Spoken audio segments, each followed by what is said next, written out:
Şabran rayonunun Sıldırım qayaları üzərində ucalan Çıraq qala 4-cü, 5-ci əsrlərin nadir müdafiə abidəsidir. Dəniz səviyyəsindən 1232 metr hündürlükdə yerləşən qalanın bir vaxtlar 17 bürcü olub. Bugün onlardan yalnız 4-ü qalır. Yerli daş və bişmiş kərpicdən tikilmiş bu möhtəşəm qala qədim Gilgilçay səddi ilə birlikdə 120 kilometr boyunca uzanan uzun divarlar sisteminin əsas hissələrindən biridir. Qala divarlarının hündürlüyü 8-10 metr.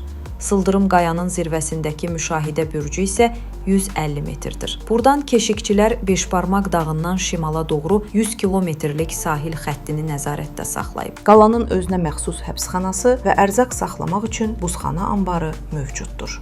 Dağ çeşmələrindən su gətirən saxsı boru sistemi onun mühəndislik möcüzəsi olduğunu göstərir. Çıraq sözünün işıq saçan mənası da təsadüfi deyil. Bu abidə əsrlər boyu siqnal məqsədi ilə istifadə edilib. Təbii dağıntılara baxmayaraq, qala bu gün də əzəmətini qoruyur. 2019-cu ildən aparılan bərpa işləri isə bu tarix incisini yenidən dirçəldib.